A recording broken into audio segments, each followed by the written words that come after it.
Amado Padre Celestial, te damos gracias, Señor, porque el día de hoy, Señor, tú nos has reunido con el propósito de alabarte, de adorarte, porque te mueves y sabemos que estás en medio nuestro, Señor. Te pido, Padre, que en esta hora, Señor, tú nos hables por medio de la meditación de tu palabra, Señor.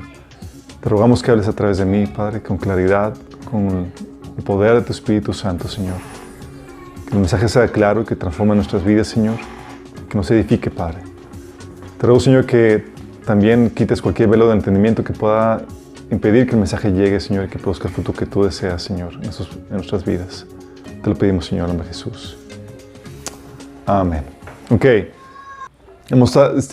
Hemos ido por una travesía muy interesante. Hemos estado aprendiendo que efectivamente Dios habla. Y eso nos permite gozar de una intimidad ahorita, aunque imperfecta, pero una intimidad con Dios ahorita en este tiempo que estamos en la tierra. Sí. Hemos comentado y hemos entendido por qué la comunicación con Dios no es clara ni directa. Porque tiene que serlo por medio de intermediarios falibles como tu servidor, por medio de cosas, porque no se presenta y habla claramente. Ya habíamos encontrado la razón, porque la Biblia nos explica por qué. Y habíamos visto los diferentes idiomas en los que Dios habla. Habíamos visto los idiomas naturales que Dios habla por medio de la creación, de la naturaleza, de tu conciencia, de tu sentido común, de los maestros. Y también de los idiomas sobrenaturales de Dios como las revelaciones, el don de profecía, los sueños, los milagros, etc. Sí, habíamos comentado todo eso. Pero habíamos comentado que era importante autentificar la voz de Dios. ¿Por qué? Porque el enemigo también habla. El enemigo también trata de comunicar un mensaje y se quiere hacer pasar por Dios. ¿Sí? Y habíamos comentado que, no sé si se acuerdan, que este proceso de discernir la voz de Dios, saber si viene del enemigo o no es algo que tú tengas por medio de un don o que naciste así como que, ya sé que es de Dios, o una revelación o algo sobrenatural, sino que es algo en lo cual tú debes de trabajar para desarrollar. Eso implica trabajo, implica tiempo, habíamos comentado. Muchas veces implica trabajo de investigación y conocimiento de la Biblia. Entonces, la vez pasada comenzamos con la temática de cómo interpretar la Biblia. De ahí vamos a partir todo, porque todo mensaje, todo lo que el ser humano llega a escuchar por parte de Dios tiene que interpretarse a la luz de la Biblia. Y para eso tenemos que saber cómo interpretar correctamente la Biblia. Porque, no sé si se acuerdan, algo que también el enemigo hace es que cita la Biblia. Entonces dices, entonces si me da algunos pasajes bíblicos, ¿no puedo asegurar que es de Dios? No puedes asegurar que es de Dios. El enemigo también cita la Biblia. Tú debes de conocer la Biblia en todo su contexto y estamos viendo cómo interpretarla correctamente para que sepas qué onda con eso. La vez pasada vimos varios principios para interpretar la Biblia. Un principio que habíamos comentado era el principio que la Biblia fue escrita para gente común y corriente como nosotros. Sí. Dice Pablo, no hay muchos de renombre, no hay muchos sabios eruditos, pero Dios escogió lo despreciado y lo débil de este mundo para avergonzar lo que es. Entonces, y las cartas habíamos comentado que eran para personas como tú y como yo. No es como que llegaba Pablo y la carta de Pablo y dice, ¿y ahora cómo lo vamos a interpretar? No, estaba diseñada para gente así como nosotros. También habíamos visto el principio del corazón limpio, el cual si no tienes un corazón limpio, un corazón arrepentido, inevitablemente vas a torcer las escrituras, porque vas a tratar de acomodarla a tu corazón torcido. ¿Sí? Entonces, si tú no tienes un corazón arrepentido, cuidado, es una señal de que tarde o temprano vas a torcer las escrituras para que se acomoden a los deseos pecaminosos y a la filosofía errónea que has aceptado en tu corazón. ¿Sí? También vimos el principio del contexto. Ese principio de contexto es un principio capital o básico en todo la interpretación de la Biblia. ¿Por qué? Porque es lo que el enemigo utiliza para torcer los textos. El enemigo saca un texto y lo saca, descontextualiza para enseñarte o decirte una mentira. Y vimos varios ejemplos acerca de eso. ¿Sí? Habíamos comentado cómo muchas veces, aún dentro del ámbito cristiano, utilizamos o sacamos pasajes de fuera de contexto porque suenan bonitos, ¿no? Todo lo puedo en Cristo que me fortalece. Y lo usamos para cuestiones de deportes. Y cuando nada que ver con eso, tiene que ver con con el soportar las dificultades que atravesamos en el día a día, ¿sí? También vimos el principio de la exactitud. Nos quedamos en ese principio, en el principio de la literalidad. Y vamos a continuar con el principio de la literalidad, no sé si se acuerdan. Era el principio de que no puedes alegorizar el texto placer, ¿sí?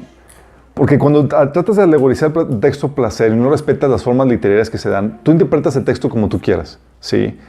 El texto es literal hasta que se demuestre el contrario, ¿sí? Versos, mucha gente lo interpreta de forma alegórica hasta que se demuestre lo contrario. Pero cuando ves así, cualquier cosa puede alegorizarse y cambiarse y de torcerse de forma arbitraria, ¿sí? Y eso ahí donde dijimos, oye, ¿qué pasa con el principio cuando la gente trata de alegorizar en pasajes que no aplican? Cuando tratas de alegorizar, habíamos comentado que tu interpretación depende de qué tan buena imaginación tengas. Sí. Y no se trata de eso. Y es porque estás hablando de tu interpretación, de tu imaginación subjetiva que trata de aplicarse en el texto. ¿Sí? Entonces vamos a continuar con esto y vamos a ir con el siguiente principio para interpretar la Biblia, que es el principio de la no monopolización. Ya mis palabras raras. Sorry, le tengo que poner un título para identificarlo. ¿Sí?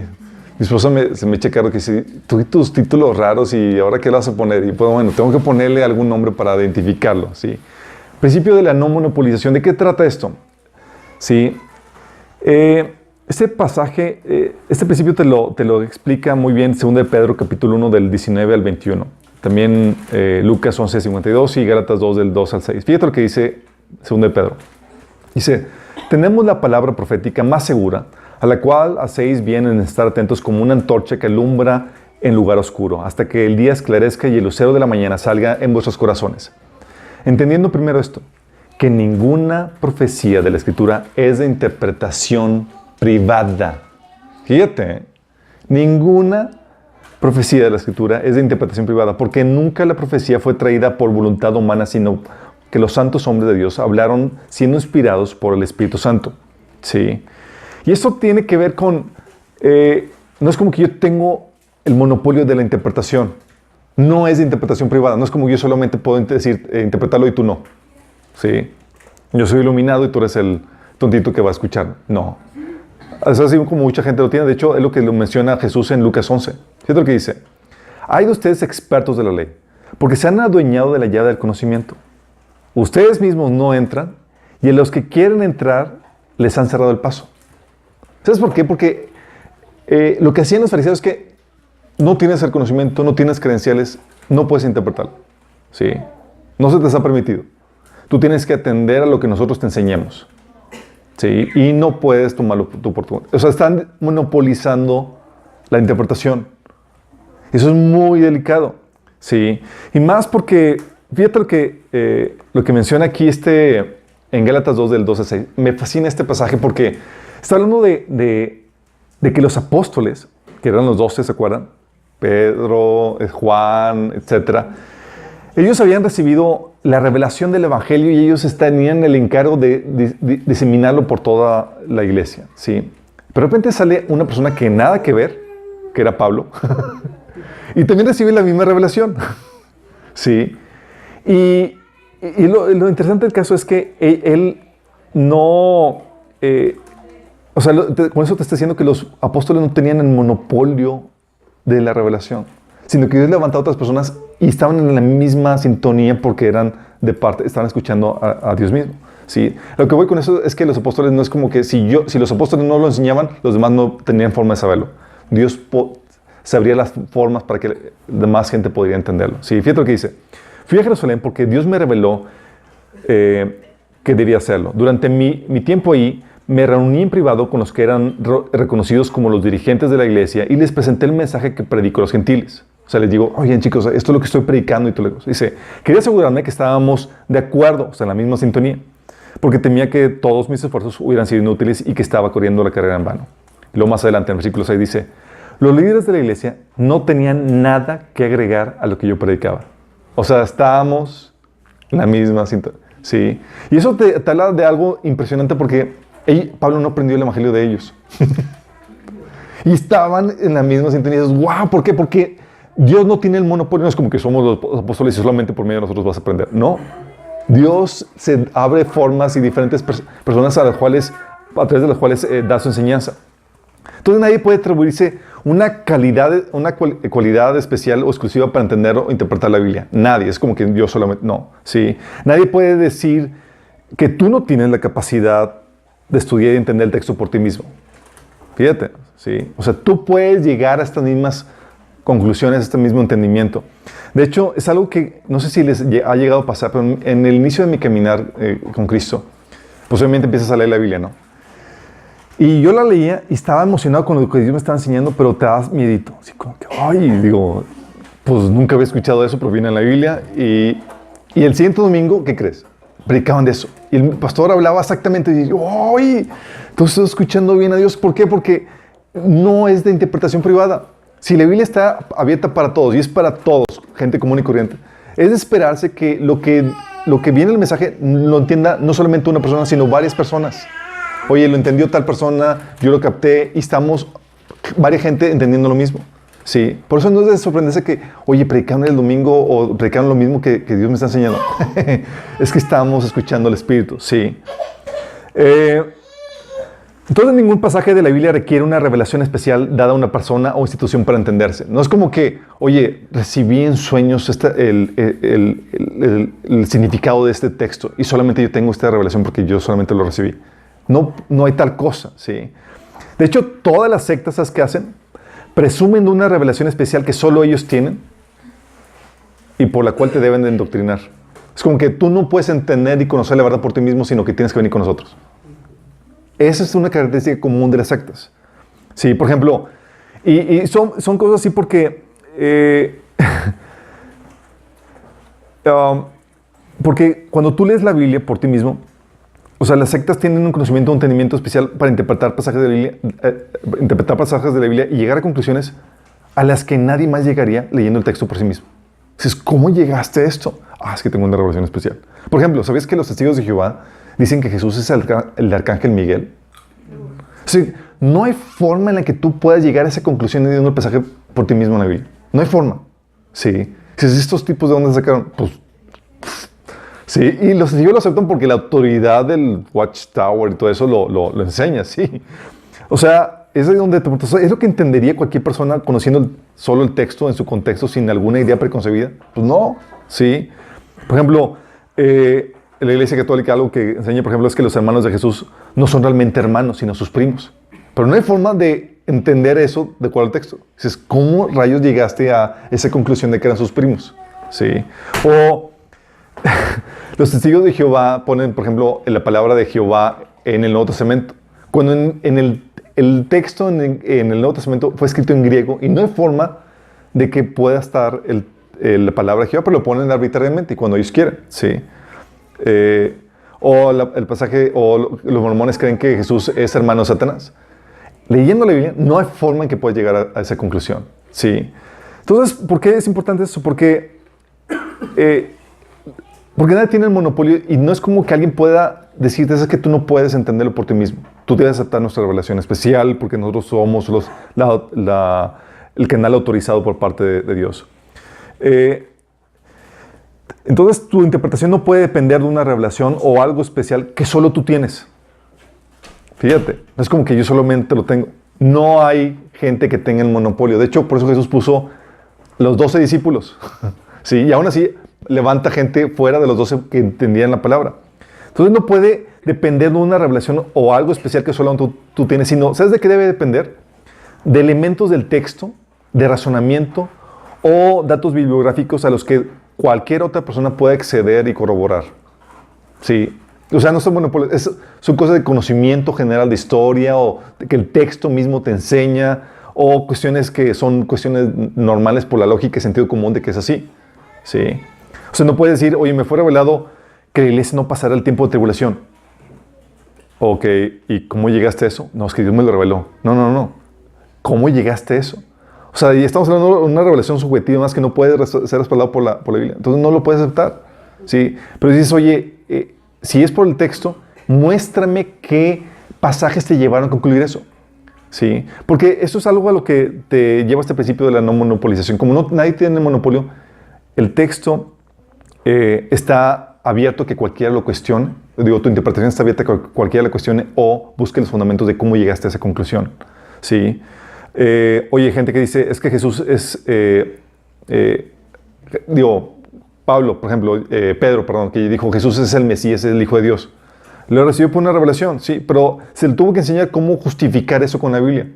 Sí, por eso utilizaban el Antiguo Testamento para decir, cumplió las profecías, Él es verdaderamente el Hijo de Dios.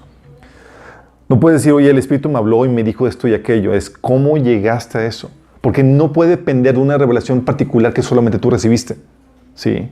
Tiene que basarse en lo que habíamos comentado, en elementos del texto o de razonamiento bibliográfico, a los cuales cualquiera puede acceder. ¿Sí? No puedes decir tampoco, es que yo soy la autoridad espiritual y así, eso es así. No tienes el monopolio. La revelación especial, lo que puede hacer, si dices, oye, recibí, Dios me habló en sueños o algo, lo que puede hacer esa revelación especial es abrirte los ojos a elementos del texto que siempre estuvieron ahí y que cualquier otra persona puede corroborar. ¿Sí? Es muy diferente cuando esa revelación te abre los ojos. De hecho, algo así hizo Jesús con los discípulos en Lucas 24, del 25 al 28, cuando les dijo a los del camino de Maús, ¿qué torpes son ustedes? Les dijo. ¿Qué tardos de corazón para creer todo lo que han dicho los profetas? ¿Acaso no tenía que sufrir el Cristo estas cosas antes de entrar a su gloria? Entonces, comenzando por Moisés y por todos los profetas, les explicó lo que se refería a él en todas las Escrituras. ¿Qué hizo? Estaba trayendo una revelación que siempre ha estado ahí en la Escritura, pero ellos no se habían dado cuenta. Y eso es lo que nos ha pasado aquí a nosotros. No sé si han traído episodio donde estudiamos un pasaje y dices, oye, siempre ha estado ahí, pero nunca me he dado cuenta que eso se refería a eso. Entonces, sí. ¿Por qué esto es importante? Porque otros tienen que tener la capacidad de llegar a esa misma conclusión. De hecho, una señal de la correcta interpretación es que otros están llegando a la misma conclusión, basado en el texto. Porque es claro, es entendible, lo pueden corroborar, ¿sí? Y tú no tienes el monopolio. Cualquiera puede llegar a esa misma conclusión si tiene esa información. De hecho, Hechos 17, del 11 al 12, dice este pasaje que día tras día examinaban, eran la gente no eran la gente de Sacar, eran los cristianos de Berea, gracias, de Berea. Dice que día a día examinaban las Escrituras para ver si Pablo y Silas enseñaban la verdad. Fíjate, Pablo y Silas no están diciendo, tenemos la revelación, deben aceptar sí porque nosotros se nos apareció un ángel. No. Les enseñaban, ¿y qué hacían ellos? O sea, no tienes el monopolio. Si eso es verdad, lo podemos corroborar en las Escrituras. Y debemos nosotros tener la capacidad de llegar a la misma conclusión que tú estás llegando. ¿Sí? En teoría, por eso nosotros como cristianos llevamos la Biblia a la iglesia y corroboramos que, a ver, que esto que está diciendo el pastor, vamos a ver si es cierto, para ver si... Porque tú también debes llegar a la misma conclusión. Dice, como resultado, muchos judíos creyeron, como también lo hicieron muchos griegos, prominentes, tanto hombres como mujeres. ¿Sí? Cuidado. Tienes de tener mucho cuidado de los que dan una enseñanza sin fundamento. Sí. Y utilizan, y no dan base, no dan argumentos para la enseñanza, sino solo lo basan en su título de que son ellos autoridad espiritual, o pastores, o líderes, ¿sí? O lo basan en su posición, o lo basan en una revelación que tuvieron. Tú no puedes hacer doctrinas de visiones, de apariciones, de nada de eso, ¿sí? Debes de tener mucho cuidado con eso. Es que se me pareció vi eso. No puedes hacer doctrina de eso. La doctrina se hace de la Biblia, no de tus sueños. Y si hay un sueño, lo que hace es que viene a corroborar o a sacar a luz lo que la Biblia siempre ha enseñado. ¿Sí? Debes de tener mucho cuidado con eso. Debes de tener cuidado de los que demeritan o quitan tu capacidad de entender y estudiar la Biblia por ti mismo. Dicen, no, es que tú no puedes. ¿Sí? Me ha tocado personas que dicen que yo los cuestionaba. Así como, oye, ¿esto que estás diciendo entonces en qué se basa? ¿Y sabes qué me decían? Decía, ¿cuánto llevas de cristiano? Yo, pues, llevo tantos años. Antes de que tú nacieras, yo ya era cristiano. Y ese es su argumento para justificar su enseñanza. Dices, reprobado. No puedes utilizar tu estatus, tu posición para justificar una doctrina. ¿Qué argumento tienes que me puedes presentar para yo verificar que lo que estás enseñando está correcto? No puedes presionar tu título. Soy pastor. Sí, debo aceptar. O llevo más años de cristiano que tú. No puedes. Sí. Debes de tener cuidado de los que creen que solo ellos o su denominación encontrará la revelación o el entendimiento. Algo que hemos explicado vez tras vez en Minas es que debes estar consciente que no tenemos toda la revelación. No tenemos, gracias a Dios, el monopolio del Espíritu Santo. Lo que implica que vas a requerir aprender de gente fuera de nuestra congregación. Porque Dios habla, sí, en diferentes personas. Sin embargo, por ejemplo, tienes, esto era hasta los años 60, antes del Segundo Concilio del Vaticano, los católicos creían que no hay salvación fuera de la Iglesia Católica. Sí, era un estigma común. O sea, Dios no puede revelar o enseñar afuera de la Iglesia Católica. O testigos que te enseñan que no puedes entender la Biblia si no te la enseña la institución oficial, que es la de Watchtower, la de Atalaya, o por medio de algunos de sus representantes oficiales. No es así, no opera así. Tú no puedes presumir del monopolio de eso. Y, sin embargo, hay iglesias que presumen de eso, que dicen que aquí tenemos todo lo que necesitas. Mentira. No tenemos todo lo que necesitamos. El cuerpo se compone no solamente de esta iglesia, sino de muchos cristianos alrededor del mundo. Y nos necesitamos mutuamente. Y hay aportaciones y demás que requieres tú atender, que Dios ha dado a otros miembros del cuerpo de Cristo. ¿Sí? Nuestra responsabilidad no es ciclarte a que solamente vengas con nosotros, o que te alimentes con nosotros, sino a darte los elementos de discernimiento para que tú puedas tomar lo bueno y desechar lo malo, donde quiera que escuches o donde quiera que estés escuchando un mensaje de Dios. ¿Sí? Es el principio de la no monopolización. ¿Vamos captando claro con esto? El otro principio de la interpretación de la Biblia es el principio de la no contradicción. Sencillo, ¿no? No contradicción.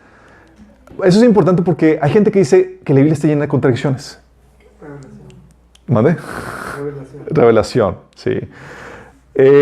No tiene contradicciones la Biblia, sí. La Biblia dice en Números 23, 19, Dios no es hombre para que mienta, ni hijo de hombre para que se arrepienta. O sea, Dios no miente. Sí. Eso significa que hay armonía en lo que Él dice. No se va a contradecir.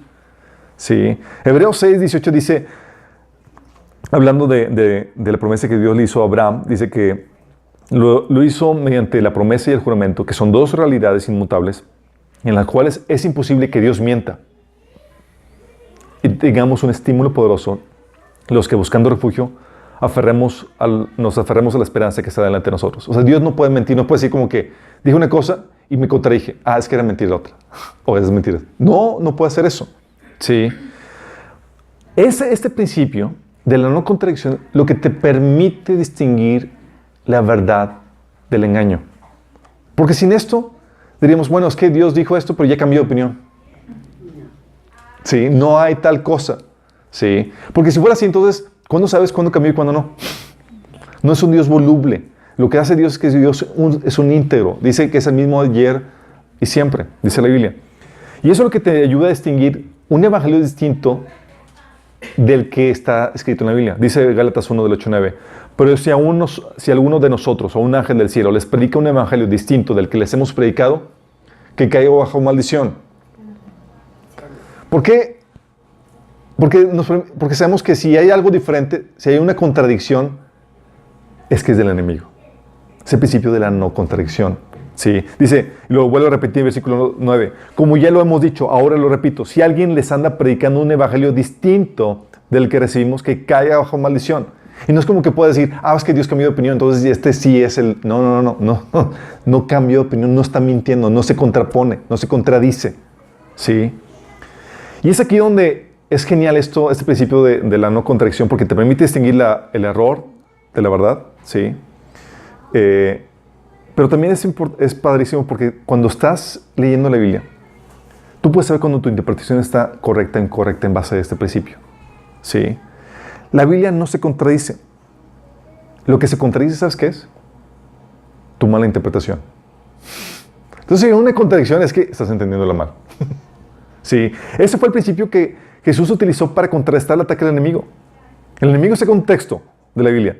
Le dice, si eres hijo de Dios, tírate abajo porque escrito está, ordenará que sus ángeles te sostengan en sus manos para que no tropieces con piedra alguna. Y Jesús detecta, pero hay un pasaje que lo contradice. Y no que está contradiciendo la Biblia a sí misma, está contradiciendo la aplicación, le está contradiciendo la interpretación que el enemigo le estaba dando. ¿Sí? Le dice, escrito está también, no te enterrarás al Señor tu Dios. Órale.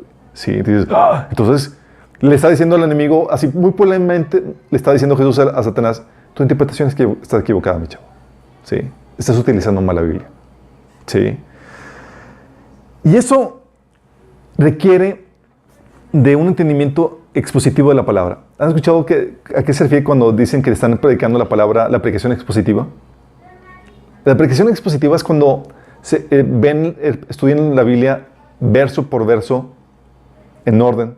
Sí. Hoy estamos estudiando el libro de Mateo y se está yendo verso por verso. Eso es una predicación expositiva donde ves el contexto de ese pasaje del libro y demás. ¿Sí? Se requiere un entendimiento expositivo de la palabra para no contradecir el contexto inmediato, pero también se requiere un entendimiento temático. ¿Cómo que temático? Cuando la aplicación temática es, ok, la Biblia en este pasaje está tocando este tema, Jesús. Y es donde sacas todos los demás pasajes de la Biblia, de todos los libros, que hablan de ese tema. ¿Sí?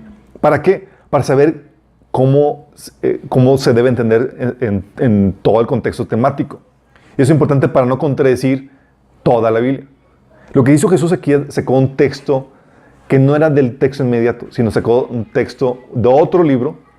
Si Satanás le cita Salmos y Jesús le cita, creo que es Deuteronomio, para contrarrestar la mala interpretación. Tú debes entender este conocimiento, no solamente del texto inmediato, sino de toda la Biblia, para sacar el texto y saber cómo aplicarlo como debe ser.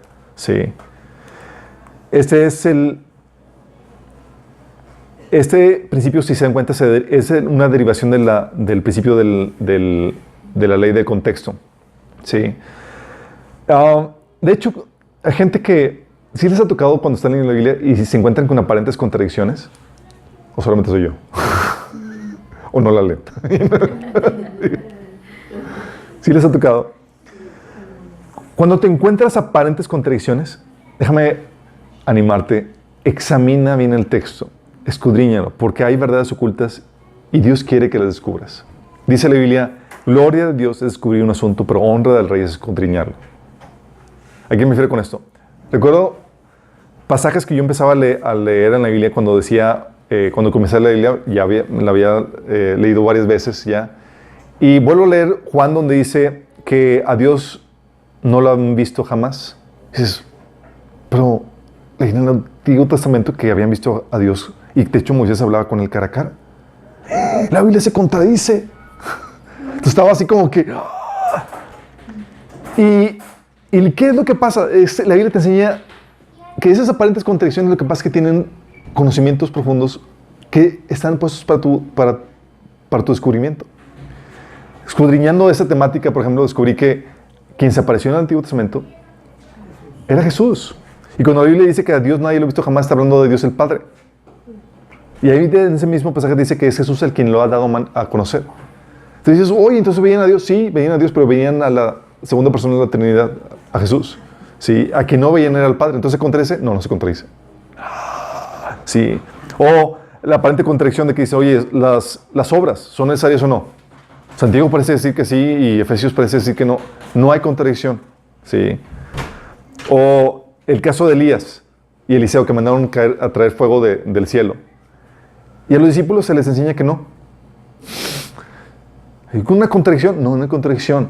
Hay preciosas enseñanzas ahí, listas para ser descubiertas por ti, en esas aparentes contradicciones. Y cuando sacas a la luz esas enseñanzas, dices, ¡ah! Todo armoniza. Todo está perfecto. Sí. Entonces es la ley, ese principio de la no contradicción. ¿Vamos? Sencillo, ¿no? El siguiente principio es el principio de la integridad del texto. Este principio, Jesús lo expone de una forma genial aquí en Juan 10:35. Les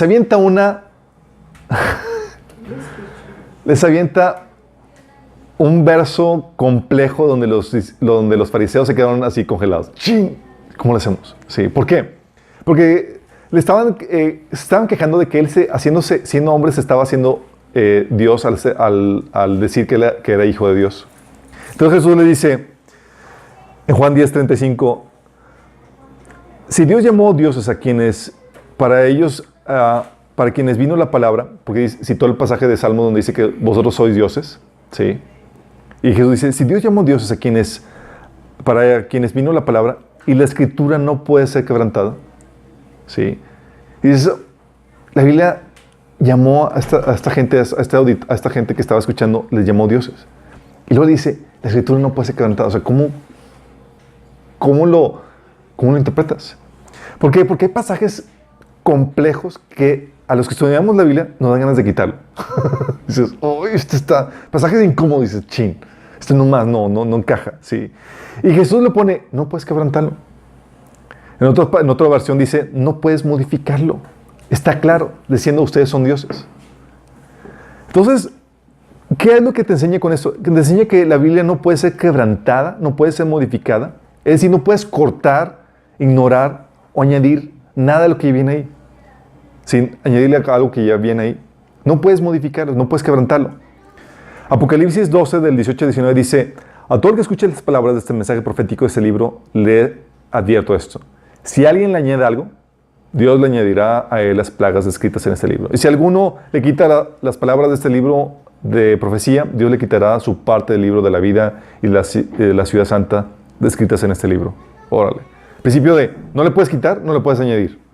Y Jesús estaba diciendo, no puedes quitar, no puedes quebrantar, no puedes modificar esos pasajes, aunque no te gusten. Deuteronomio 4:2 dice, no añadan ni quiten palabra alguna a esto que yo les ordeno. Más bien, cumplan los mandamientos del Señor, su Dios. Deuteronomio 12:32. Cuídate de poner en práctica todo lo que te ordeno, sin añadir ni quitar nada. Sí, ese principio de no quebrantar la palabra, integridad del texto. Y esto es importante porque no puedes decir, este texto sí y este texto no. Ese texto sí es inspirado y este texto no. Sí. Recuerdo que discutiendo de Dios en una ocasión, gente arbitrariamente, muchas veces lo hacemos, nos saltamos pasajes que son incómodos. Y él estábamos discutiendo en Facebook y él decía, es que Dios no se enoja. Y yo, ¿cómo que no se enoja? Dios es Dios todo amor y no se enoja. Y le mando algunos pasajes, y esto y esto. Y dice, no, pero es que Jesús no se enoja. Y le mando los pasajes donde Jesús agarra el látigo. Y no estaba así como que, jijiji, no estaba enojado, azotando a la gente que estaba en el templo, ¿sí? Y luego dice, no, es que esos pasajes realmente no están inspirados. Yo, ¿no están inspirados? Es que no son realmente, porque lo que haces cuando escoges arbitrariamente qué texto sí, qué texto no, ¿sabes qué estás haciendo? No estás leyendo la Biblia, estás leyendo tu propia filosofía, tu propia creencia. No estás dejando que la Biblia te transforme tu forma de pensar, sino estás transformando la escritura a tu forma de pensar. ¿Sí? Porque si rechazas algo, tienes que rechazarlo todo. Pues, ya que calificaste el texto como una parte del texto como no confiable, ¿cómo validas la confiabilidad del resto? ¿Sí? Están dentro del mismo libro, o sea, ¿cómo validas bajo qué criterio estás diciendo este texto sí, este texto no? Es que este texto sí va como forma de pensar. Subjetiva, personal. ¿Sí? La única posible razón, y de hecho lo encuentran en sus Biblias contemporáneas, que es que ponen la notita, en textos, manuscritos más antiguos no se contiene este pasaje. ¿Sí? Y dices, ¡oh! A los que vivimos antes de esas versiones, la Biblia era tranquila, era sin ninguna problemática. Le añadían eso y era, ¡oh! Y entraba el estrés, entonces le creo o no lo creo. Pero aún eso, si dijeras, bueno, es que los manuscritos más antiguos no tenían. En esos pasajes, en todos los pasajes donde vienen que los manuscritos más antiguos no lo tenían, con o sin ellos, no contradicen las escrituras, sino al contrario, otros pasajes corroboran esos pasajes que podrías tener alguna duda. Entonces puedes abrazarlos con toda confianza porque se corroboran en otros pasajes de la Biblia, ¿sí? Sin ninguna problemática. ¿Sí? No es como que ese texto no es válido, pues aunque lo quites, acá también lo dicen. Entonces no hay ningún problema. ¿Sí? Tampoco puedes añadir el texto. Por ejemplo, en el caso de los testigos de Jehová, ¿sabes qué hacen? En Juan 1:1 dice, cuando dice que en el principio era el verbo, y el verbo era Dios, y el verbo era con Dios, le ponen un Dios, le ponen la palabra uno. Digo, el verbo, sí. Digo, ¿cómo se le llama? Artículo, un, sí. Y con eso cambia todo. Un Dios. Entonces, ¿qué onda? O lo que hacen los testigos de Jehová es que empiezan a añadir la palabra Jehová en el Nuevo Testamento cuando no aparece en el Nuevo Testamento ni una sola vez. ¿Qué hacen? Están añadiendo al texto. Sí, y lo hacen arbitrariamente. Porque dijeras, oye, lo añaden en los pasajes que son citados del Antiguo Testamento. No, porque en los pasajes donde se hace referencia a Jesús como Jehová, no lo ponen arbitrariamente. Sí. Entonces, ¿qué haces? Le añaden al texto. Los mormones, por ejemplo, le añaden todo un libro mormón, que viene a corroborar esto. O al caso de los judíos que le añaden el Talmud, sí. Y la Iglesia Católica le añade la tradición y el magisterio. Todo lo que diga el magisterio tiene la misma autoridad que la Biblia. ¿Y los cristianos, sabes qué le añadimos? Nuestros usos y costumbres de las iglesias, de las denominaciones. Sí. Hay muchas costumbres o muchos paradigmas que tenemos que no tienen ninguna base bíblica. Sí, son tradiciones de la denominación o demás. Entonces, ese es el principio de la integridad del texto. No puedes estropearlo, no puedes quitarlo. Si hay un pasaje complejo, es como que, es que si tan solo le quitáramos eso, estaría todo tranquilo. Esos pasajes complejos están puestos ahí para que indagues y escabes, ¿sí? Para que veas cómo no está puesto, no es como que Dios se le chispoteó China y ya se le pasó eso. Bueno, ahí después veo cómo lo hacemos. No está puesto de esa forma. Tienen información o tienen cosas que se requieren para el completo entendimiento de las Escrituras. Y se hace complejo y a veces incómodo porque no queremos batallar con la interpretación, no queremos investigar, no queremos indagar en eso. Y la Biblia te enseña, no, tienes que hacerlo. Sí. Principio de la integridad del texto. El otro principio es el principio de la corroboración. Eso es genial. El principio de la corroboración te enseña que básicamente te dice que tú no haces doctrina de un solo versículo. Sí. Fíjate lo que dice el pasaje. Dice Mateo 18:16. Mas si no te oyere, toma aún contigo uno o dos testigos para que en boca de 2 o 3 testigos conste toda palabra. ¿Sí? O sea, para que quede claro, 2 o 3. Y luego repite en Deuteronomio 19:15. Dice, no se te tomará en cuenta con un solo testigo contra ninguno en cualquier delito, ni en cualquier pecado, en relación en cualquier ofensa cometida. Solo por testimonio de 2 o 3 testigos se mantendrá la acusación. ¿Por qué es importante esto? Sí. Déjame explicarte. La Biblia Dios la organizó y la diseñó en contra de agresión hostil. ¿Sí? Sabía que la Biblia iba a ser atacada, iba a ser perseguida, iba a tratar de ser eliminada. Que el mensaje iba a tratar de ser erradicado. No lo han logrado porque Dios es un genio. ¿Qué hace Dios? Dios codificó su mensaje a lo largo de todo el ancho de banda. A los que saben qué onda con los radios, es que hay una banda. Bueno, el mensaje lo distribuyó a lo largo de todo el ancho. Entonces, si no llega todo el mensaje, si le quitas un pedazo, como está distribuido a lo largo de todo el ancho de banda, como quiera llega y se entiende. Por ejemplo, no hay un capítulo o libro de la Biblia que sea exclusivo de salvación. No es como que, este es el capítulo de la salvación. Y aquí vemos todo lo que tiene que ver con la salvación. No, ¿sabes qué hace la Biblia? Lo distribuye entre todos. ¿Quieres estudiar la salvación? Tienes que estudiar toda la Biblia. Y si le quitas un pasaje, un texto, ¿cómo que lo vas a entender? Sí.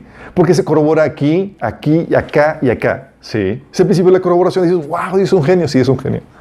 Sí. O en un pasaje no hay un capítulo que hable del bautismo, o un libro que hable del Espíritu Santo, o un pasaje que se dedique a la deidad de Cristo, o cualquier otro tema, sino que todo se distribuye a lo largo de todo el ancho de banda. A lo largo de toda la Biblia tú vas a encontrar esas temáticas. Y si quieres sacar los tesoros, tienes que ver y estudiar todo el ancho de banda.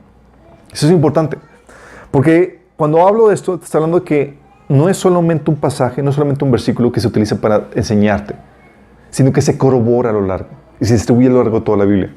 Entonces, cuando hablamos, por ejemplo, de que la deidad de Cristo, no solamente hablamos un versículo, hablamos montonales de versículos. De hecho, a los que vimos el taller de escatología, apologética, vimos el tema de los testigos de Jehová que dicen que Jesús no es Dios, y nosotros sacamos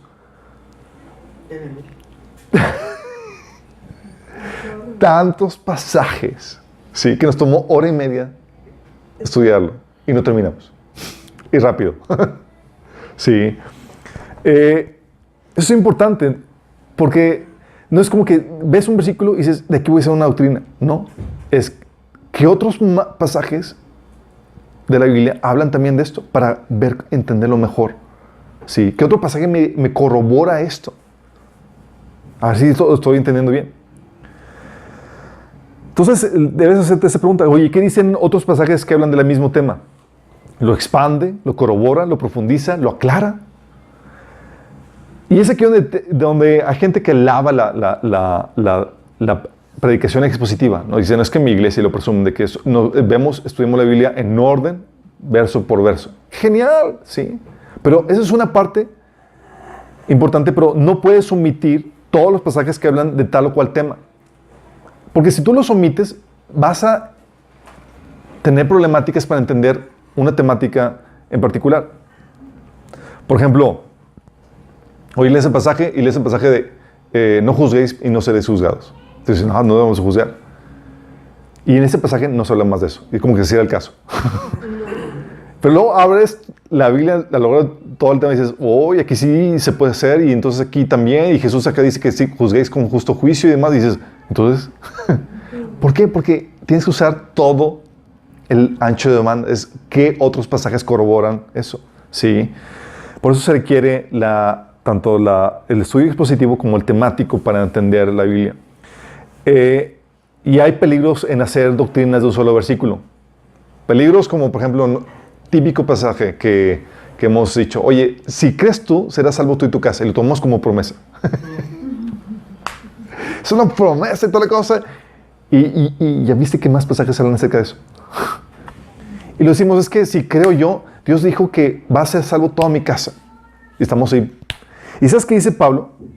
Sí, dice a la mujer cristiana que dice que no abandone a su marido, lo dice Pablo. Porque, ¿cómo sabes tú, oh mujer, si quizás harás salvo a tu marido? Quizás harás salvo a tu marido. ¿O qué sabes tú, oh marido, si quizás harás salva a tu mujer? Pablo no le dijo, remítete a la promesa que le di al soldado cuando estuvo en la cárcel. No le menciona eso. Si dices, entonces no es promesa, no es como que si creo yo, ya mi familia, un Dios por mí, por todos mis amigos ya son salvos. No. Caso especial. No era un caso especial. Lo que está diciendo Pablo está diciendo, si crees, es una forma de sintaxis que se presta confusión. Le estaba diciendo, si crees tú y tu familia van a ser salvos. O sea, si ellos también aplican la fe, van a ser salvos. Sí.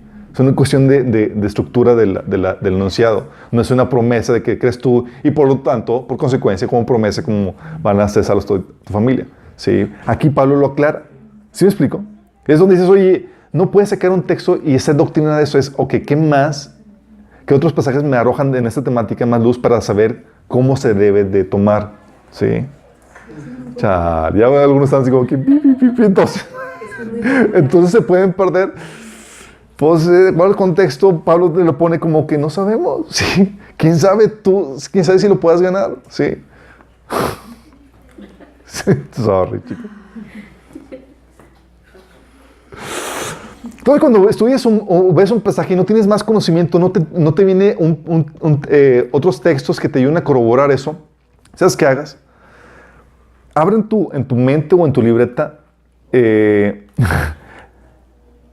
una caja de posibilidades o algo y que está en cuarentena, en evaluación, en lo que te topas otros pasajes que hablan acerca de esa temática. Sí. Dices, oye, esto parece ser que es esto. Y lo notas, esto parece que es así. Vamos a ver qué otros pasajes arrojan más luz acerca de esa temática. Sí. Lo leíste, crees que significa algo, pero no te viene a la mente en otros pasajes que lo afirmen. Pues, bueno, guarda esa interpretación en la caja de posibilidades hasta que te encuentres otros pasajes que te arrojan más luz a eso. Sí. Siguiente principio, el principio del diseño. Este principio de diseño te ayuda no solamente a entender, te ayuda a profundizar en el contenido de la Biblia. ¿Por qué? Fíjate lo que dice la Biblia, Mateo 5:18. Dice, porque de cierto os digo que hasta que pase el cielo y la tierra, ni una jota ni una tilde pasará de la ley hasta que todo se haya cumplido. Ni una jota ni una tilde. ¿Qué te dice esto? Dice que todo tiene un propósito, hay un propósito en el diseño, incluso en cómo fue escrita la Biblia. Hasta en las jotas y en las tildes. ¿Sí? 2 Timoteo 3, del 16 al 17 dice, toda escritura es inspirada por Dios. Y cuando hablamos de que está siendo inspirada, es Dios fluyó a través de estos hombres de Dios que estaban escribiendo, y la forma en la que lo escribieron, el contenido, no solamente el contenido, sino la forma en que lo escribieron, las palabras que usaron, estaban siendo inspiradas por Dios. Es decir, hay propósito en el diseño. Sí. A la gente que escuchaba de él, dice, ustedes estudian las escrituras a fondo porque piensan que ellas les dan vida eterna. Pues las escrituras me señalan a mí. Sí, no solo en mensaje pleno, sino en muchas otras formas. Eso te enseña que hay intención en el diseño y que nada es casualidad en cuanto a por qué Dios pone tal información. Tal vez tú no lo entiendas. Oye, ¿por qué diseño pones esto? Por ejemplo, yo me preguntaba, ¿qué gorro con las genealogías de Mateo? Hijo, digo que pues al grano. Sí. O las de crónicas, ¿no? Digo, oye, varios capítulos de generación y dices... Y te lo chutas y rápido porque pues, a lo que... Porque si no, no cuenta que leíste la Biblia completa. Porque si no, no cuenta que leíste la Biblia completa, sí. Pero, ¿sabes? O sea, no es como que Dios, como que, pues bueno, voy a probarlo, a ver si leen la Biblia y le voy a poner cosas aburridas. No, es información esencial, importante, porque, por ejemplo, de ahí se saca las apologetas, información acerca de la genealogía de Jesús, acerca de quién es quién, el derecho al trono y demás. Es información que se requiere. Tal vez tú no entiendes el propósito, pero todo tiene propósito y tiene un diseño en cómo fue escrito en la Biblia. ¿Sí? Por ejemplo, en base a eso, por el diseño que tiene la Biblia, hemos descubierto que hay códigos secretos en el texto. ¿Saben eso? Códigos secretos en el texto. Porque hay incluso propósito en el diseño, en cómo fue escrito. Por ejemplo, detrás de cada profecía mesiánica que habla acerca de Cristo, en el Antiguo Testamento, viene un código. El código más común o más conocido es el código de salto equidistante. Salta cierto número de letras y vas formando una palabra. Bueno, detrás de cada profecía mesiánica se encuentra la frase, mi nombre es Jesús. Entonces, ¡oh! Así de fuerte. Sí. La gente ha encontrado códigos secretos en la Biblia, ha encontrado diseños matemáticos en el texto. Por ejemplo, eso lo vimos en el taller de apologética. Cuando la Biblia dice que Dios sembró árboles en el huerto, en el texto, en salto equidistante, en código, aparece en el nombre de... ¿Cuántos árboles eran? 12 o 13 árboles frutales. No solamente te menciona que sembraron árboles, no solamente se entiende en el texto plano y lleno, sino en el código. Hay relación con el texto en código. Y te mencionan los árboles frutales. Así de fuerte. Sí. También ves detalles tan impresionantes como mencionan fechas en la Biblia y dices, ¿por qué, Señor, nos pones fechas? Por ejemplo, te ponen las fechas en cuándo comenzó el diluvio, cuánto tiempo duró y cuándo salió. Dices, ¿para qué? ¿Para qué me sirve todo eso? Bueno, Dios no te pone la información en vano. Y cuando te pone algo es porque hay algo aquí. Sí, hay diseño, hay intención. Por ejemplo, sí sabes que el día en que salió, la fecha en que salió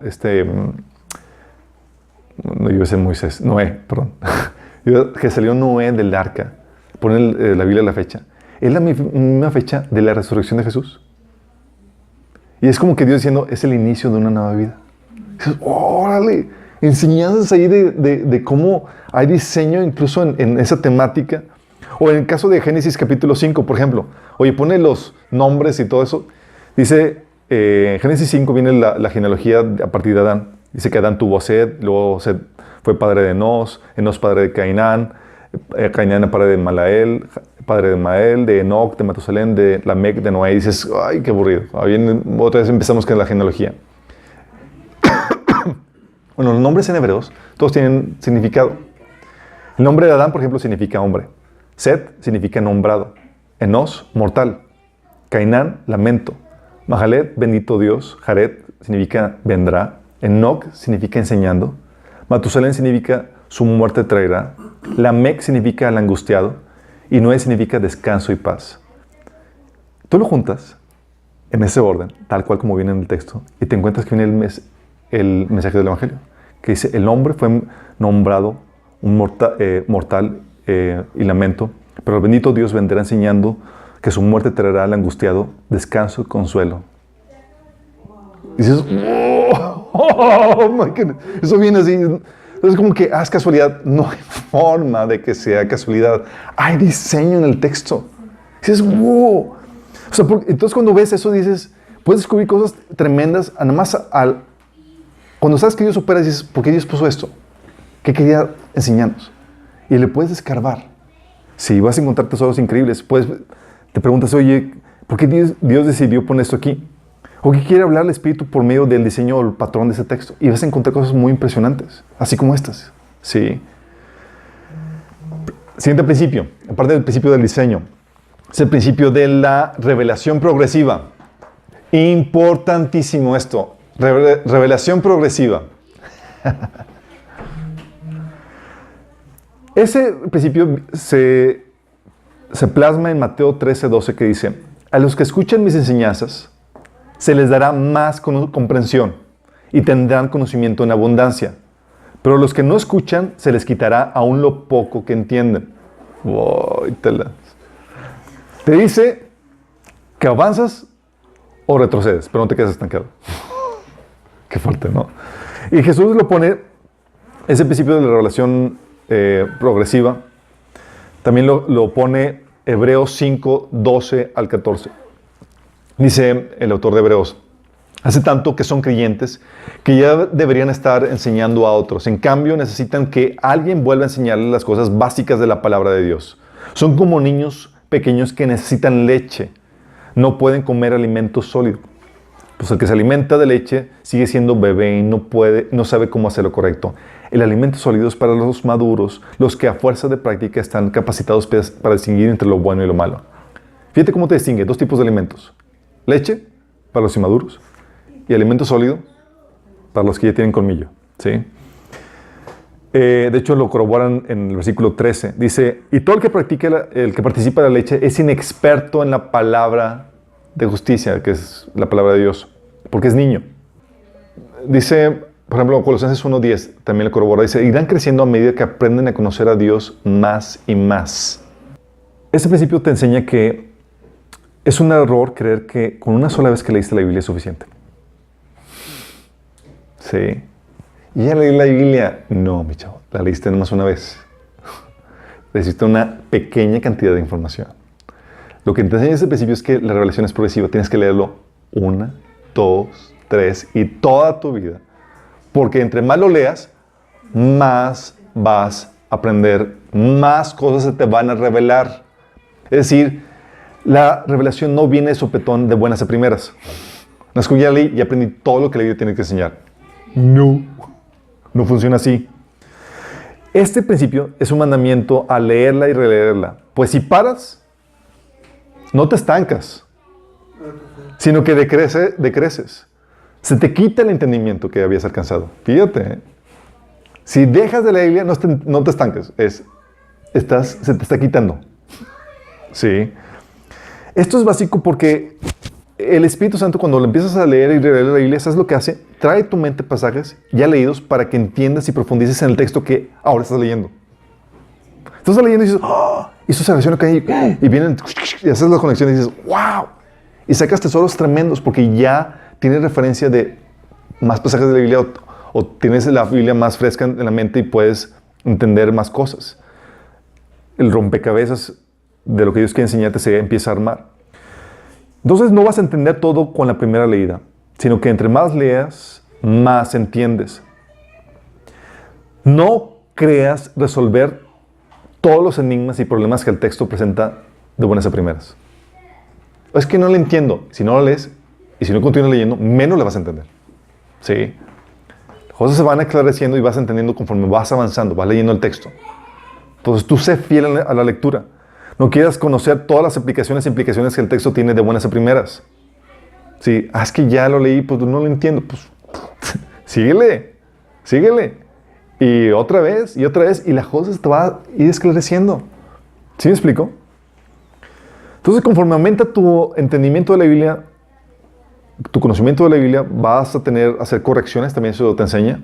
O sea, comenzaste con ciertas creencias y cierto entendimiento, pero vas leyendo más la Biblia y dices, lo vas complementando, vas corrigiendo. Sí, vas profundizando en el conocimiento y su aplicación de temas ya conocidos incluso. Y vas a conocer nuevas cosas. Y es aquí donde tienes que entender que aunque la revelación es progresiva, no puede contradecirse la revelación ya dada, ni a la revelación ya dada, ni a la doctrina fundamental. ¿Sí? Hay ciertas cosas que no cambian y demás. Lo que cambia es tu entendimiento acerca de eso. ¿Sí? Entonces, te invito a que cuando estés leyendo la Biblia y tú tengas dudas, inquietudes, anótalas en una libreta. Si eres fiel a la lectura, vas a notar cómo Dios va contestando cada una de esas inquietudes. Y dices, sí. Y es ahí donde te ayuda el que leas la Biblia vez tras vez. De hecho, yo recuerdo cuando comencé en mi caminar, pues no tenía mucho entendimiento de la Biblia. Y ya me estaba metiendo en cuestiones doctrinales. Y había leyendo la Biblia y con mi poco entendimiento, pues leías, oye, hay que guardar el sábado. ¿Por qué la gente no guarda el sábado? Entonces estaba así como que leía la Biblia, pues oye, el sábado, y le preguntaba a mi primo y mi primo no sabía, entonces pues ya la estaba convenciendo que hay que guardar el sábado. Y luego más porque leí ciertos libros de algunos adventistas y pues, pero no había yo leído toda la Biblia, tenía muchos huecos de conocimiento, ¿sí? Entonces recuerdo que ya después de haber estado convencido de eso y haber convencido a mucha gente, y pude convencer a mucha gente porque todos estaban igual de ignorantes.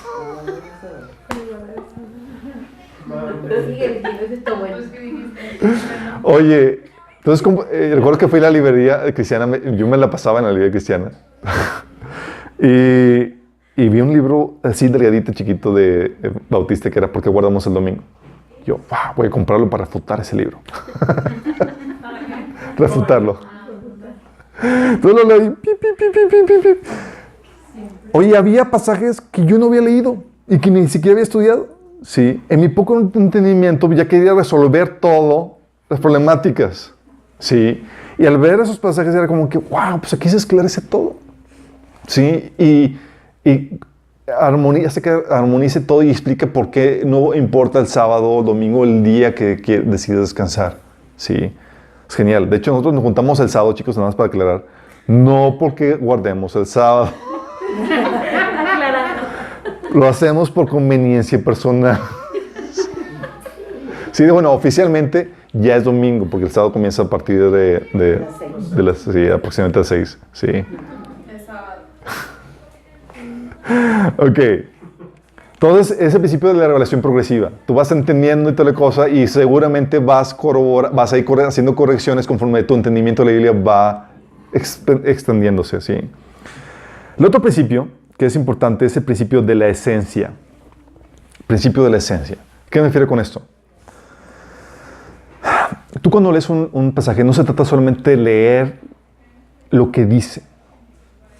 El principio de la esencia te enseña que debes entender cuál es el propósito por el cual se estás diciendo. ¿Cuál es el principio? ¿Cuál es la motivación de lo que se está escribiendo ahí? Eso que está entre líneas, pero que debes de aprender a leer porque es muy importante. ¿Sí?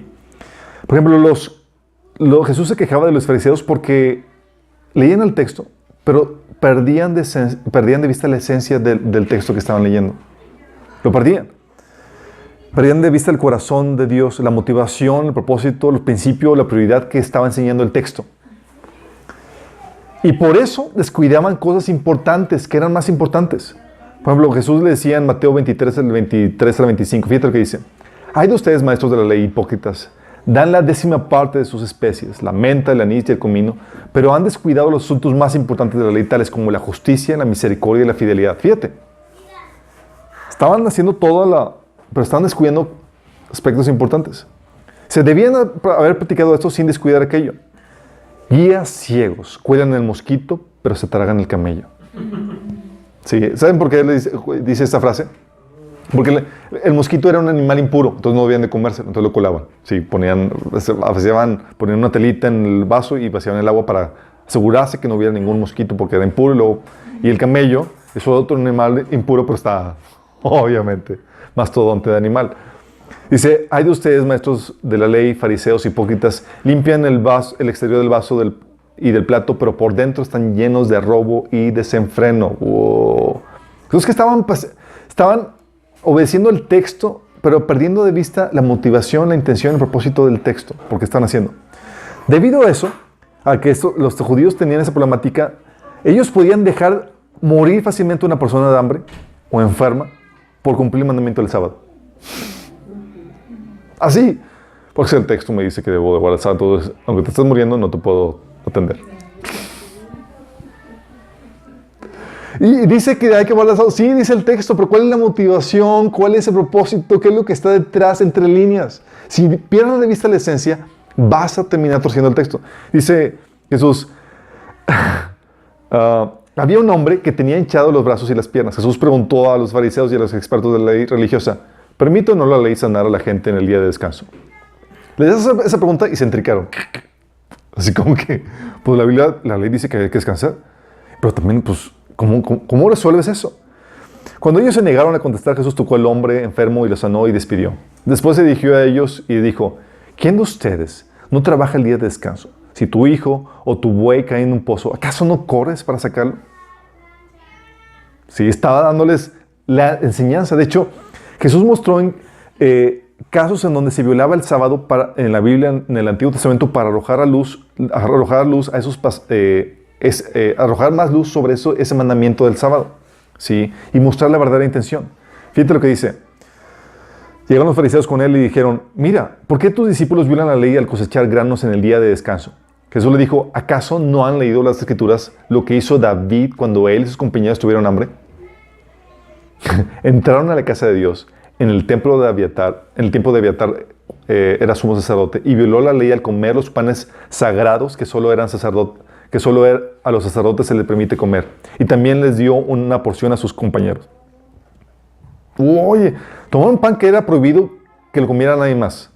Sí. Después le dijo Jesús, el día de descanso se hizo para satisfacer las necesidades de la gente y no para que la gente satisfaga los requisitos del día del sábado.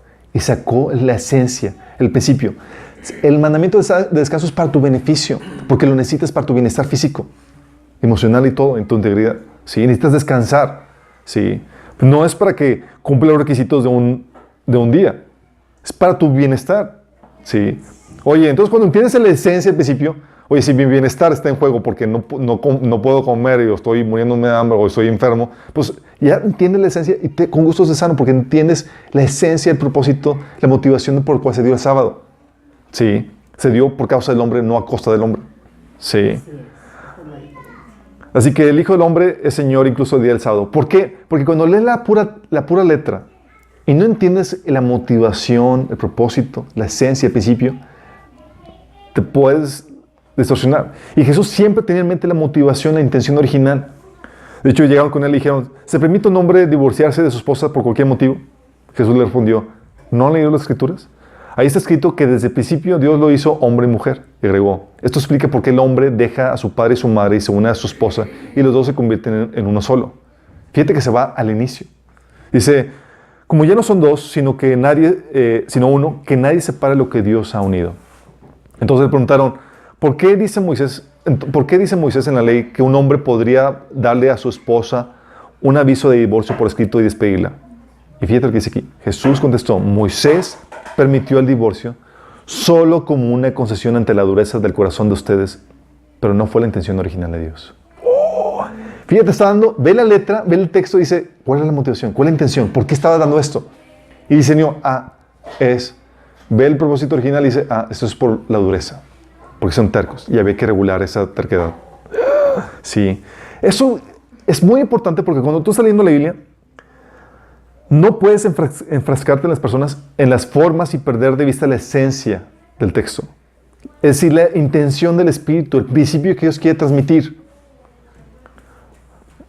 Pablo lo pone de forma genial en Romanos 2, 26 a 28. Dice, si pues el incircunciso guardare las ordenanzas de la ley, ¿no será tenida su incircuncisión como circuncisión? Fíjate, no tiene la forma, no tiene la circuncisión, pero guarda toda la ley. No le será tenida la incircuncisión como circuncisión porque guarda la ley. Pues no es judío el que lo es exteriormente, ni es la circuncisión la que se hace exteriormente en la carne. Fíjate. ¿Y eso qué va? Tú encuentras pasajes en la Biblia, dice, da la instrucción a que las mujeres usen velo. ¿Sí las han leído? Y la gente de iglesias que los obligan a que lo utilicen. Cuando el propósito del velo es que la mujer tenga señal de autoridad. Y se olvida de la esencia. De que obligan a que la gente use velo y se olvidan de la esencia. Y tienes a mujeres que usan velo, pero son rebeldes y manipuladoras en su familia, en sus maridos. Entonces el velo de nada te sirve. Pero eres sumisa, obediente a Dios, a tu autoridad, aunque no tengas velo, te es señal tu sumisión. ¿Sí nos damos cuenta? Porque entiende la esencia. Hay gente que se le obliga el pelo largo, porque dice, o el pelo corto, que hombres pelo corto, mujeres pelo largo, porque es vergüenza si lo tienes de forma inapropiada. Pero se les olvida la esencia. Y muchos cristianos, aunque tengan el pelo apropiado, son una vergüenza para el evangelio. Entonces, ¿de qué te sirve? Sí. Y así te encuentras con situaciones donde pasajes, por ejemplo, 1 Pedro 3:3, que dice que la belleza de ustedes no sea la externa, que consiste en adornos tales como los peinados ostentosos, joyas, oros y vestidos lujosos. Y a partir de eso, mujeres sin nada. Y ya están haciendo el oso en las bodas. Sí. Y con eso satanizamos a la industria de la belleza. Hay gente que realmente lo necesita. Pero ¿cuál es la esencia, el propósito de esto? ¿Por qué Dios lo está diciendo? Sí. Tienes que entenderlo en su contexto. Te está diciendo que le des énfasis a la cuestión, al adorno interno. Sí, que no te enfoques en eso, que no se te enfoque. Y sí podemos contar varios casos de eso, pero es el principio de la esencia. No puedes perder la esencia detrás del mandamiento. Tienes que preguntarte, ¿por qué Dios está dando este mandamiento? ¿Cuál es el principio? ¿Cómo se aplica en nuestro contexto? Por ejemplo, Pablo lo dice en 1 Corintios 9:9, saca un mandamiento del Antiguo Testamento. Dice, porque en la ley de Moisés está escrito, no le pongas bozal al buey mientras esté trillando. Tú lees eso en el Antiguo Testamento y dices, chido. ¿Y qué tiene que ver conmigo? O sea, no tengo ningún buey.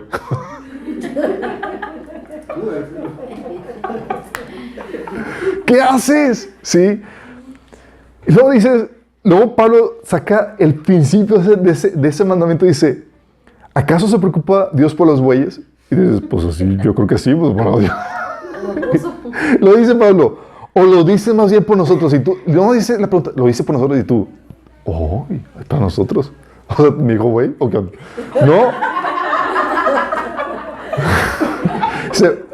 Por supuesto que lo dice por nosotros, porque cuando el labrador ara y el segador trilla, deben hacerlo con la esperanza de participar en la cosecha. ¿Qué hace Pablo?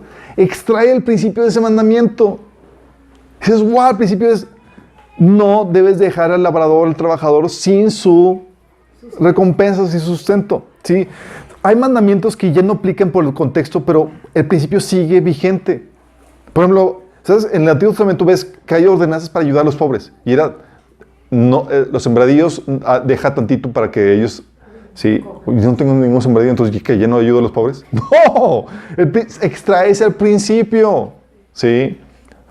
El principio es ayudar a los pobres, ¿sí? O el mandamiento de, oye, no vestirás a la mujer, no vestirá a la mujer traje de hombre, ni hombre vestirá ropa de mujer, porque es abominación de Jehová, tu Dios, cualquiera que hace esto. Y a partir de eso hay gente que sataniza los pantalones y sataniza los kilt. ¿Saben qué son? Los kilt son las faldas escocesas que usaban los hombres. Sí.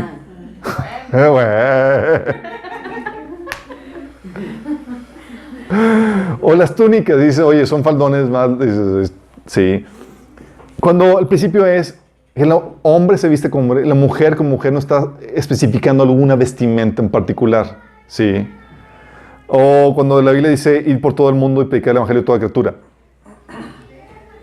Y ven el texto y lo tratan así tal literal y no extraen el principio. Y te encuentras a personajes como Francisco de Asís predicando a las palomas. Sí. Dices,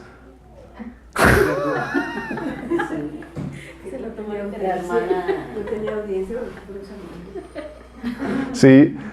Entonces no puedes, tienes que extraer el principio de eso, sí. No puedes perder tampoco puedes perder la esencia detrás de la historia que estás leyendo. ¿Cómo que la historia? Sí. 1 Corintios 10:11 te dice, por ejemplo, todas las historias del Antiguo Testamento, dice, esas cosas le sucedieron a ellos como ejemplo para nosotros. Se pusieron por escrito para que nos sirviera de advertencia a los que vivimos en el fin de los tiempos. ¿Por qué es importante esto? Porque hay gente que, recuerdo platicando con un amigo, decía, estamos leyendo las cartas del Apocalipsis y una de ellas aparecía la de Efesos y las promesas de Efesos. Y digo, aquí viene la promesa que Dios nos está dando. Y dice, no, esas promesas es para los de la iglesia de Efeso y nosotros no somos de Efesos.